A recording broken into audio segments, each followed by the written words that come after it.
With the 2026 NFL Draft in the books and prospects from across the country working with their new NFL teams, it is never too late to dive back in on one of those prospects, and he was known for a long time as Prospect X. It was Zach Durfee of the University of Washington, and today Neil and I sit down with Kalyn Kahler, the writer of that Prospect X story, to talk about the process, what goes into it, the unique elements of Zach's story, and so much more here today on Scouting the League. But before we jump in, make sure you head over, like, subscribe, share this podcast wherever you're listening and watching. Hit those buttons if that video portion on YouTube is what you want. Hit that subscribe button. Hit those comments wherever you're at. Let Neil and I know where and what you like. Kalyn Kahler, of course, is at Kalyn Kahler. Twitter and Instagram, I am Rodrik David at RightStepADV. Neil Stratton is at Inside the League. Make sure if you're a scout or aspiring scout, you check out thescoutingcommunity.com for all the resources you need. Check out our partners over at bluemaca.com as well for the insoles that will upgrade every pair of shoes you have. Use code SCOUTING20 at checkout to let them know we sent you. All of that over at bluemaca.com. But with that, let's get into it with Kalyn today, where we talk about Prospect X, the process, and everything that goes into it. Well, here we are back on Scouting the League as we are wrapped on the 2026 draft. There is still one guy that is going to be plenty of fun to talk about, and for a long time, he wasn't known as anything other than Prospect X. The Prospect X profile that Kalyn Kahler has built out over the years. We're going to talk about all that goes into it. Kalyn, welcome back to Scouting the League. Hey, Rodrik and Neil. Thanks for having me. Awesome. Well, again, the draft is done. Prospect X, we all know who it is now, and we'll get into all of that. Again, just everything that goes into your prospects. But before we get into Prospect X, what are you working on right now? Because, again, there is no offseason in football. It's the best reality TV show that, again, everybody can't get enough of. What are you working on right now that people are going to want to read up on? Yeah, tomorrow at ESPN, or well, I guess it's today because this is coming out tomorrow. This is Wednesday, May 27th. We likely will have a story, myself and our Chargers reporter, Chris Rim, and Jason Reed, who writes for Anscape at ESPN. The three of us have been working for the last, really for the most of this year, 2026, on a story that kind of takes a really big look at the Rooney Rule and where the league is at with that rule that is now 23 years old. There were 10 head coach openings this last January, and only one minority head coach was hired of the 10 openings, and that was Robert Saleh. So there were no black head coaches that were hired. The league's players are still predominantly black. I believe it's 56% black, or 53 or 56%. I don't have the exact number in my head right there, but anyways, we have just kind of a bigger look at that because the rule, there's just a lot of current events that have been happening involving the Rooney Rule with Brian Flores' lawsuit, which the Supreme Court may have a decision on, like, literally today. The last 5 Mondays, they have been supposed to be deciding on whether Brian Flores' lawsuit, where he's claiming racial discrimination in NFL hiring, whether that will be heard in federal court or if it will stay in NFL arbitration. Obviously, the NFL wants it to stay in NFL arbitration so that their secrets don't get aired, and Brian Flores and his attorneys want it to be in federal court. So that's one of the current events. Another one is that the Florida Attorney General has called into question the Rooney Rule, saying that it's against Florida law with how it's ran.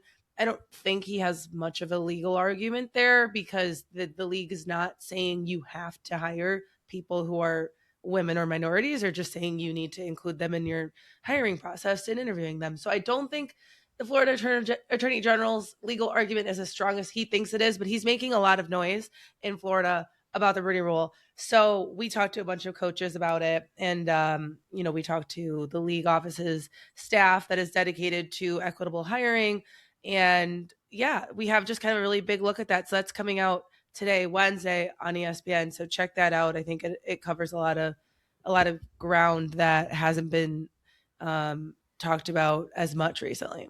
Yeah. Well, just like with your NFLPA story from last year, you guys get into the weeds, the details. Yeah.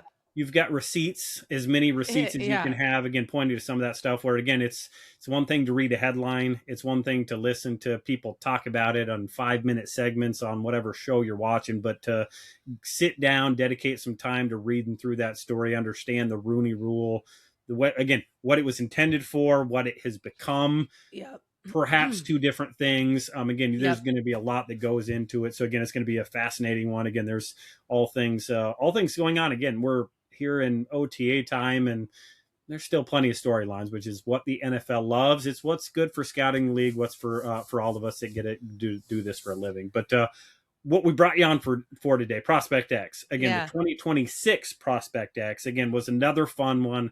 Another one absolutely nailed. Got a lot of love. A draft pick this year, which is always awesome. Before we get into this year's prospect, again, reminder: how long has Prospect X been happening? What was the genesis, and again, how did you kind of pick this year's player? Yep. This was my 8th year, and it started in 2019. And this year's player was Zach Durfee, who is an edge at Washington. And what's interesting about how it's evolved is originally when I first started doing it, I wanted to get a small school guy because that was back then, pre NIL days, that was the player who was going under the radar. That was the player who was your quote unquote sleeper. And really, one of my editors at Sports Illustrated, I started doing it at Sports Illustrated, and he basically just thought it would be cool to do kind of like a mystery series of like, we found this player, like, do you guys think you know who it is? Because like the draft coverage had become so huge even at that point, and it is today, obviously, and it keeps growing in the mock drafts, and what Dane Brugler is doing with the Beast is incredible. So really, we just kind of were like, is it even possible to find a player that doesn't meet the criteria of like having played at a top all-star game, wasn't at the combine, isn't one of these names showing up in your lists of top 300 guys? Like, is it possible to find one of those players who is going to be drafted? Like, can we actually find a sleeper? Do sleepers still exist? That was kind of the thought process of it. And then we thought it would be fun for the reader and might help us get more information about the player if we keep the player anonymous before the draft. So that's why it's called Prospect X, because in the first story, there's 2 parts to the story, one pre-draft, one post-draft. In the pre-draft story, we don't reveal who the player is, but I do put enough nuggets in there that you can figure it out if you want to. But I'm never going to like admit who it is before the draft, just because it's a lot more fun if I don't. So this year's player, Zach Durfee, was at Washington, which he's the second. I did pick an Oklahoma State player a few years ago who also got drafted in the 6th round to the Cowboys. That was Devin Harper. He was a linebacker. So it's not my first time picking like a big school Power 4 player, but this one was definitely different because he'd been at Washington, which had played in a national championship game during his career at Washington. His first year at Washington, they were in the national championship game, playing in that game. He did not play in that game, but he was on the roster. So like this theoretically should give him a pretty big profile because, scouts are going in and out of that program every year, multiple times a year. Like no one is getting missed by scouts at the University of Washington. And this player was not missed by scouts at all. Scouts were very aware of who he was. And like, that was actually what was kind of interesting about him is that I first heard about Zach Durfee from an agent, actually, Juan Lozano. He was like, oh, you should check out this Durfee kid. He doesn't represent him, by the way. He's just, he lives in California. So he's kind of all over like West Coast Pac-12, ex-Pac-12, now Big Ten, whatever, all up and down, that West Coast stretch. So he was really familiar with Zach. And he was like, former Scouting the League guest. Yeah. He's been on here. He was super familiar with Zach. And he's like, oh, you should ask around about him. Like he would totally be like a top prospect if he had just played more at Washington. And Zach's problem, the reason Zach was quote unquote overlooked, which is not true in the sense of the NFL world, like the scouts did not overlook him. The scouts have been waiting for him to reach his potential for like 3 years. Cause I talked to multiple scouts that were like, oh yeah, the first year he was there, this is 2023, they would go to practice and the coaches would be like, check this guy out. And they would immediately notice him because he's tall, he's lanky, he's explosive, he's fast. Like he has all of those athletic traits that you're looking for in an edge player, and an edge rusher. But at that time in 2023, he was not eligible. He could not play until the last. I think he played in the Sugar Bowl that year briefly. He made an appearance because he wasn't eligible until late December because he had been considered a two-time transfer, even though, yeah, technically he was a two-time transfer, but he started off his college career at North Dakota State as a regular student. He was not an athlete. He did not play football. He tried to walk onto the football team, and it was 2020, and he was told, no, like we can't take anybody on. I think he said he remembered that being for like COVID reasons, like, which makes sense. Like, you were in a bubble at that point, and like the FCS played a spring season. They didn't even know what they were doing that year, if they were going to play at all. So his timing was terrible with that, but he never played sports at North Dakota State, but the NCAA still considered him to be a two-time transfer, even though he had not played sports at his first school. It doesn't matter in the eyes of the NCAA at that time. It didn't matter. He was considered a two-time transfer, so he was not granted an eligibility waiver for 2023. And he thought when he transferred he went to University of Sioux Falls Division II, and he walked on, and he was like by far the best player. He redshirted his first year there.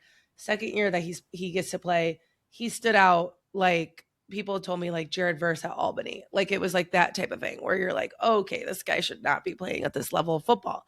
But he was, because he had never played edge rusher before. He had also been injured his senior year of high school. So he's just had really bad injury timing where just as he's about to be recruited or just as he's about to get noticed, he's suddenly ineligible or he's injured. So he had an injury his senior year. He goes and plays great in Division II, good enough to literally skip like 2 levels of college football and go straight to the Power 5. At that time, it was the Power 5. He goes straight to Washington. They all thought he was going to get an eligibility waiver. He wouldn't have he probably wouldn't have made that decision if he didn't think he was going to be able to play. So, and meanwhile, his staff at Sioux Falls was also fired. Like, there were like multiple reasons why he thought he was going to get an eligibility waiver, and he doesn't get the waiver. Yeah, well, so we know the NCAA only does things that make perfect sense. Right, so, exactly. Again, that's just par for the course. For that one. And Zach was like, yeah, I'm not going to lie, I like still harbor some resentment about this. And I'm like, yeah, you should. Like, this just doesn't make any sense. So he ends up sitting for like that entire 2023 season. Meanwhile, scouts have seen him practice all year, and they're like, wow, this guy is like really good. Like, this guy has a lot of potential. There was a scout that told me like they were calling him like a giraffe, I think is the term that he used, because he was like this tall, lanky guy who still needed to like get a little bit more control over himself, but like was going to be really good. Mm-hmm. So then he gets hurt that off season. He dislocates an elbow and he's sidelined for part of 2024. Then he comes back, then he has turf toe. He ends up having to get turf toe surgery. So he didn't play much in 2024 either. 2025 this past year was his like best year. He played, I believe, 10 games. He saw a lot of action. He also was dealing with another dislocated elbow. So there was a stretch in the middle part of the season where right after he got hurt, he's not playing as well, but every game he continued to play, he got better and better. And so he really started to come onto the radar again for like the second time late this past season. But it wasn't enough to get him an invite to the combine. He was very close with the combine invite. I think he had like 14 votes and probably needed 16 or 17 to get in. So he was super close to the combine invite, but he literally couldn't even get into like the American Bowl. He did not get invited to the Senior Bowl. He did not get invited to Shrine. He was close to the American Bowl, but someone would have needed to drop out and nobody did. So he like couldn't get into the American Bowl either.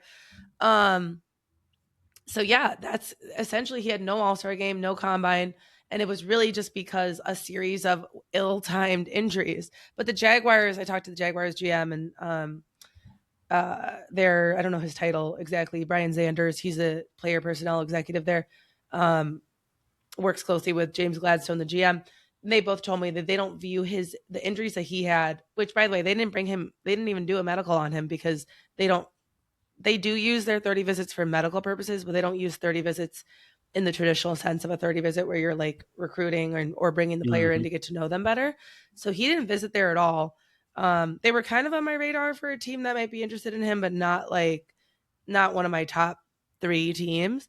But anyways, they told me that the way they see his injuries is they're not things that are going to have like long-term impacts on him, and they're like they think he will be fine in terms of health standpoint. So So the Jags, Kale, let me make sure I'm hearing this correctly. yeah. And I know that a lot of teams kind of aggregate and work with other teams that do have medicals. The Jags didn't have a medical on him, and they drafted him. Well, they didn't have. I'll say this: they won't say how they got comfortable with his medical information, but we know obviously that they did not detail this to me at all. I'm just inferring here. Okay. Well, Jags do things you know, teams exchange medical information. So let's say, that's pretty common where if a club doesn't bring a player in on a 30, but somebody else does, they might ask them to send them, his MRI or his scans or whatever it was. But yes, Zach Durfee did not visit Jacksonville for Jacksonville's team doctor to like put his hands on him one-on-one. That did not happen. They got comfortable with his medical records in some other way, which I'm going to assume is by sharing, clubs exchanging information, because Durfee was not at the combine. So that's what usually will make a team bring him in on a 30 visit, because he wasn't at the combine, meaning they don't have their team doctor did not get to see him, did not get to examine him. They don't have access to those scans that would have taken place in Indianapolis. So he did have a lot of visits, but it did not include Jacksonville. Kalyn, at what point during the 2025 season was that Zach the guy? Like, hey, we're putting all our eggs in this basket and we're going to let it ride. You keep a couple kind of warm over on the side in case something happens? Because I can only imagine with Zach's background that, like, man, I really like this play. He'd be an awesome prospect X, but one injury here during the 25 season and who knows what happens. Yeah. Well, that's actually why, like, I'll take a few notes right now, like during this time of year, like, because sometimes people will be like, okay, watch this guy or like keep an eye on this guy. But like I don't think I've ever picked a guy that, like, I don't think anyone's name that I've written down at this time of year has ever become the guy I end up picking. And I don't actually do any work on this during the football season. Because it's not productive, because if I were to, get really interested in a player, like they might get invited to the combine and then I have to eliminate them. Because that's my like hard thing is like, you could not be at the combine and be the guy for this story. It's a little bit more flexible with the All-Star games because that landscape is constantly changing. And then, some games are not existing the following year. Some games are brand new. And like, was the roster that good? And I really actually rely on like Neil's research with, like I screenshotted all of your data that you did on like, okay, how many guys were drafted out of the American Bowl? How many guys were drafted out of the Hula Bowl? Because that helps me kind of think about like, all right, well, next year, if I have a guy that had a Hula Bowl invite, what does that mean he's any good? Like if nobody was drafted out of that game last year, I might consider taking him because it's like, well, the game didn't actually produce that many NFL players. So like he still could be considered under the radar. So I pay attention to a lot of like Neil's research on that because that helps me kind of like navigate that, because it is hard to find a guy that literally was not at any All-Star game. So like Durfee was really unique in that aspect because he did not appear in any game, and I'm sure like, could he have gone to CGS? Probably. But, that wasn't, I don't think that was a consideration because, he was still trying to like work back from injury too. But he would have, if he was able to go to the American Bowl, he would have been in that game. Yeah. But there were a few interesting things that like happened this year in the process of reporting this prospect X. Like I can't say, I'm not going to say what the teams were, but like, he was a 7th round pick, right? So like that means there's a lot of action going on in terms of undrafted free agency, priority free agency, which always. But one thing that was really interesting is like, I was going to report like the teams that were interested in him. It was 2 teams in the same division. And, he was really going back and forth between the 2. One is like very successful team, recently successful, well-known head coach. The head coach and the defensive coordinator were on the phone with him in the 7th round, like really pushing, and he was actually literally on the phone with the defensive coordinator of this team when the Jaguars called him, and he was like, Coach, I'm gonna have to go now. And because he doesn't know who's calling. He sees it's the Jacksonville number. He's like, I don't know. So he has to pick up. So, and that is, by the way, that is allowed by the league's rules. You are allowed to recruit free agents. You just can't be offering contracts and money. There's a fine line. So what was going on was above board. And they got off the phone with him because they weren't on the clock, right? So if you need to let him take a phone call from somebody else. And so that all happened fine. But what was interesting is in the process of reporting this, I ended up not identifying the teams because I kind of found out that the league is wanting to crack down on this aspect of the draft, which which I'm not sure exactly. Yeah. Good luck. I'm not sure. I know. I'm not sure exactly how they're going to do that, but it was weird because I have definitely written about priority free agency in pretty fine detail in previous years. Because I've had guys that haven't been drafted where I've literally, that's been the story of okay, in the 7th round, they were choosing between the Dolphins and this team and that team and whatever. So I've definitely written this before and didn't really receive pushback or okay, you can write this, but you can't identify the teams before. And this time it was no, actually the league is really focused on this. And I talked to a bunch of different people who were not involved in the story when I was trying to make the decision of is this really gonna be a big deal if I identify the teams here?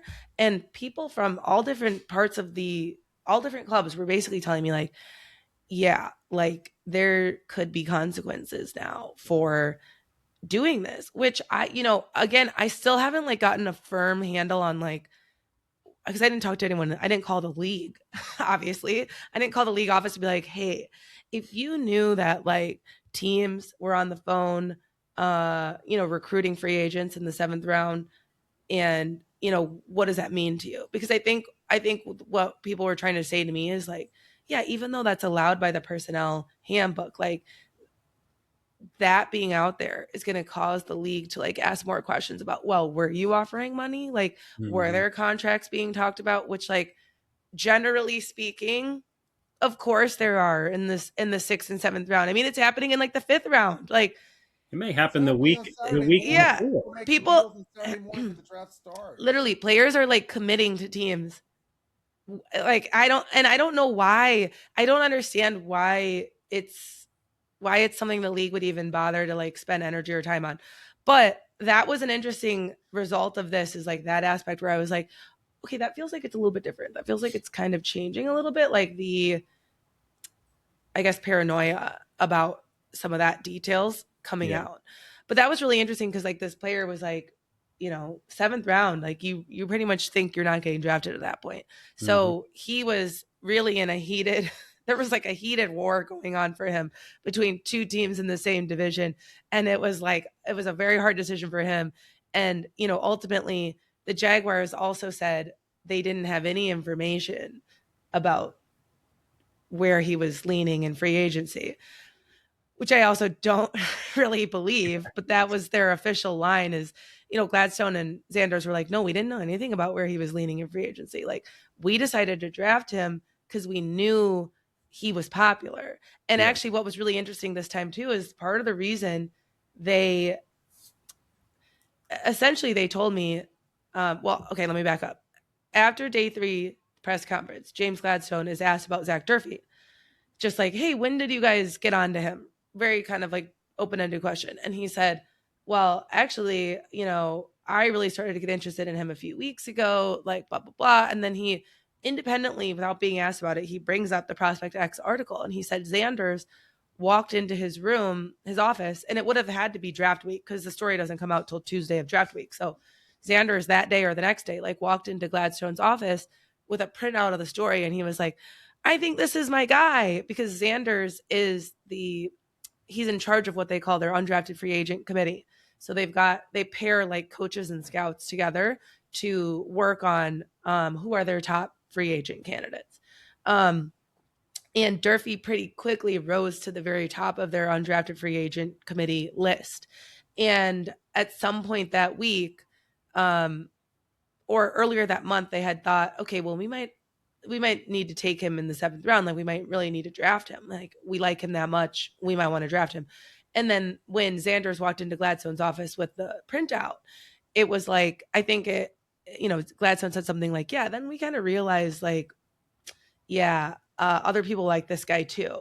So, but they kind of talked about it like it was exciting for them. Like, it wasn't like a oh shit moment where they're like, dang it, like everybody's on to him, everybody likes him, now we're gonna have to like do something. It was more like I think it kind of helped solidify for them, like, okay, we knew we liked this guy, now we like this guy even more because now we know other people like him. Here's a guy with a 9.8 RAS, plays a premium position, yeah, at a P4 school. I'm willing to buy that maybe they didn't know exactly who was leading on it, but I mean, he was a hot property. I mean, if you look at it, it's no surprise that he got drafted to me.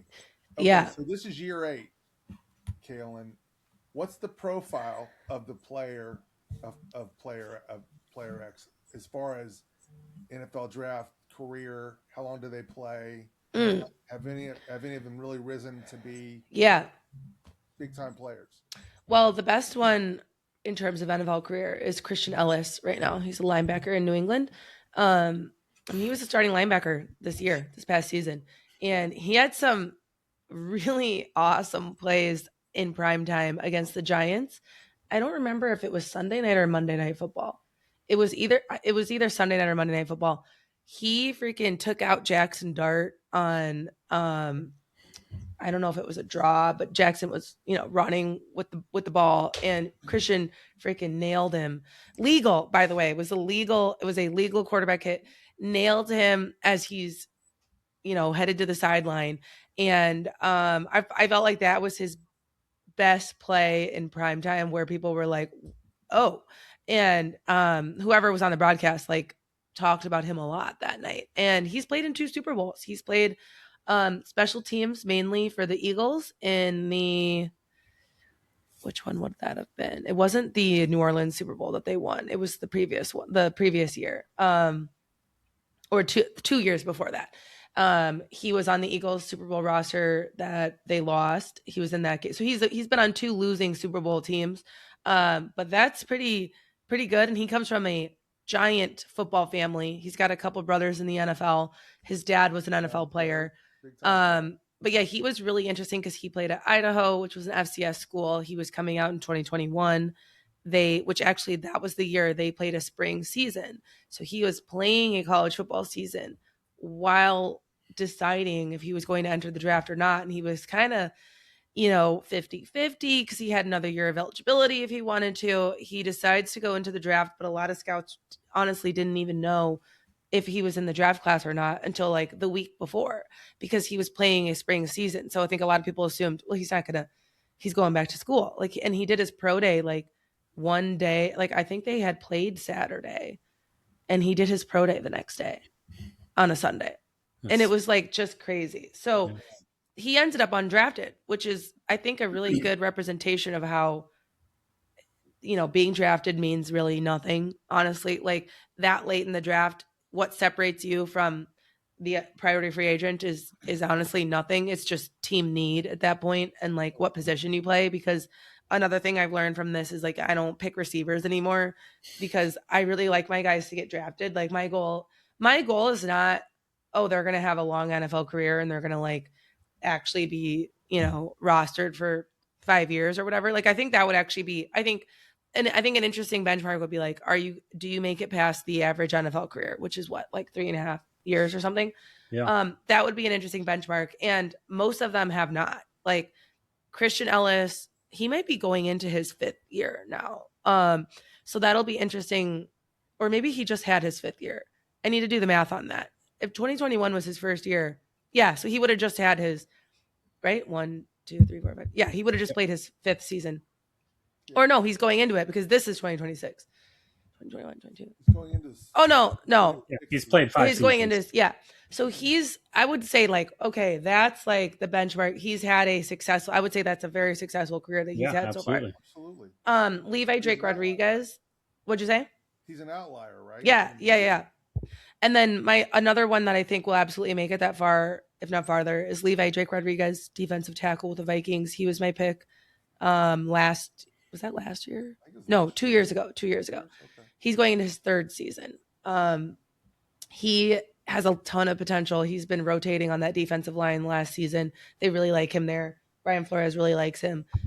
He's going to be a good one. I mean, he had a couple breakout moments on primetime this past season too, where I'm like, oh my God, they just said his name. Like he had a few sacks like in primetime. That was like, oh my God, it's so cool. So he's going to have a longer than 3.5 year NFL career for sure. And then any of the rest of them, I mean, Drew Forbes, who was an offensive lineman in Cleveland, he was my first pick. He really never played much, but he did have a longer than 5 years. He was on an NFL roster for at least 5 years. Now, he did not contribute on the field much at all. And he's no longer in the NFL. But if you want to just be like, all right, did you make money from an NFL team for 5 years? Answer is yes with him. So like, that's another one that, had an NFL career, didn't contribute on the field in the ways that Levi Drake Rodriguez and Christian Ellis are. But so I would say Christian Ellis and Levi Drake Rodriguez are the two that have stood out. The two receivers that I've picked, like, did not last on an NFL roster past 1 year, I don't think. Combination of like injuries and, just not finding a place on special teams. My pick from last year, I think there's still hope for him to end up on an NFL roster at some point, but that was Tommy Millott, who was the Montana State quarterback. Incredible athlete. Like, I really think there's a place for him, but I don't know what team is going to have the patience to figure it out because he was transitioning from quarterback to receiver, but I honestly think he should be more of a running back instead of receiver because he just had a hip surgery, which is why he's not on a roster right now. Like Raiders drafted him in the 6th round, then they cut him in camp. And it didn't make any sense to me or they cut him coming out of camp. Didn't make any sense because he was always going to be a developmental prospect. So I don't know why you would draft him if you weren't committed to like coaching him. And like, but as we saw that coaching staff and front office were not on the same page where they were not working together. So I'm going to chalk that one up to like, I don't know, just complete dysfunction between the two different sides of the football operation there. And then he went to New Orleans for a few weeks on their practice squad. They really liked him there. And I don't know what happened there. Roster math. They needed another position. They cut him. And then he, I think, realized he needed to go, take care of some hip injuries that were lingering. And especially when you're trying to be a receiver and you got to cut so much, like he needed to prioritize his health. So I don't know, hopefully he'll land somewhere. I actually haven't Googled him in a bit, but I don't think he's on a squad right now. So I could be wrong though. I should probably Google and just check on him. We'll search for the next Taysom Hill in New Orleans. Yeah. And like he does have the potential. I think he has the potential if he doesn't have too much wear and tear, I think he's got the potential to do that. So yeah. Okay. What have you learned? Okay. So this is 8 years. What have you learned about how teams draft since you started doing this, and how has it changed from year one of Prospect X to now, if at all? Yeah, I think what I've learned is, well, a few things. One, like every team has a very different like level of comfort with medical history. So there were a couple teams that told me they would not draft Zach Durfee because they didn't like his medical grade for them was like a grade, because there's a scale here, right? Like it's like they give letters. Some of them are failing grades. Some of them are like close to failing, but it's like, if the board falls a certain way, we'll think about it. And there were a few teams that were like 90% we're not going to use a draft pick on him because he just has too many injuries for us to like feel like he's worth spending a draft pick on. So that's interesting because there were obviously several teams that did not feel that way. And we're and the Jaguars did not feel that way. They drafted him. So there's like a big range on like how teams view injury histories and medicals. And then I also think the 30 visits are becoming really interesting. I mean, we saw with, who was it this year? Oh my God, why am I blanking? Rams quarterback. Why am I blanking on his name right now? Ty Simpson. Yes, thank you. Couldn't remember his last name. Ty Simpson. He did not visit them on a 30 visit, and everybody was making a big deal about that. But they're just like the Jaguars because Gladstone came from the Rams. They don't use their 30 visits to actually like spend time with a player. Like I've talked to Les Snead about this before, and he literally was like, we bring them in and they go to the hospital and they get the medical exam, they get the scans, they get the x-rays, they go back to the airport. And like they do not see us. Like they don't come into the facility because, and part of the reason they do that is like they don't want to have bias. And that's a whole other interesting conversation again too, is like, can spending time with a player actually influence you to like look past issues in their game, in their tape, in them as an actual football player as opposed to as a person. So there's some schools of thought that like if you know too much about them and you spend too much, you start to like them, and then you think they're a better football player than they really are, and you want to eliminate that from entering your thought. So that's been interesting to kind of see how like I used to think, and I keep track every year. Like I have a spreadsheet of all my prospect X's where I'm like looking at how many visits did they have, how many people were at the pro day, which if it's at Washington means nothing because everyone was at the pro day and there were like freaking 6 Washington players drafted before him. So like it means nothing who was at Zach Durfee's pro day. Now, if I had been at the pro day and I'm looking and I'm seeing, oh, there's a defensive coordinator here who's following him around. Okay, then that might mean something. But otherwise that stat is sort of meaningless if they're at a big program where everyone's going to be there. But if they're at Montana State and there's only 13 teams there, well, I kind of want to know who were the teams and how many people were there. Or Texas A&M Commerce, like Levi Drake Rodriguez, and like 20 teams show up. That's kind of a big deal because he's the only person coming out of that school. Yeah. So I track the pro days, I track the visits, I track, all these different data points on, how old are they? Age, by the way, does not seem to matter at all anymore. I've had some, like, Zach Durfee's 24. Tommy Mellott was 24. They get drafted. So age does not seem to be a prohibiting factor in terms of our team's going to spend a draft pick on somebody. But the visits have been really interesting because I used to think you need 3 visits to be drafted. If you weren't at the combine, I was like, you got to have at least 3 top 30 visits. And now who knows? Mellott had 1 visit and it was not the Raiders, and the Raiders drafted him. So I'm like, I don't know anything anymore. So I think like my takeaway is like NIL, the way teams are handling their draft process more efficiently, it's really hard to read into a lot of the stuff that happens pre-draft now. Like the patterns like aren't there anymore. Yeah. If they ever were, they're like harder to interpret now. Yeah, certainly. Again, we know there's at least 32 ways of doing things. And even, again, James coming from LA, there's a blueprint, but James, as we have seen in a short time, he's kind of got his own way of doing things as well. Yeah. So again, you get branches off of a main tree, really good trees, the Green Bay model. Again, what Seattle does coming out of that, again, it's fascinating to watch. Again, as Les kind of talked about, hey, we'll send people to you. That way we don't have to report it. Keep an air of secrecy with that, which is always fascinating. But again, with Prospect X, it's fascinating to read through it. Again, you always pick up tidbits, even if you don't know the teams. Again, for people that like Neil and I, me certainly, that have been inside, have tried to track it, try to watch that stuff, have been part of the process. It is fascinating to try to grab some of those nuggets, and it's Prospect X not going anywhere. You can have some time to rest now, work on that Rooney Rule story, and again start to think about some of these guys. But we'll be watching those articles for Prospect X over at ESPN.com, where all your stuff is at. She's at Kalyn Kahler, Twitter, Instagram. That's where all of it's at. We could keep going through the draft process, all the questions, but we got a wrap here today. So Kalyn, really appreciate you being on. Thanks so much, guys. It was fun. Awesome. Thanks, guys.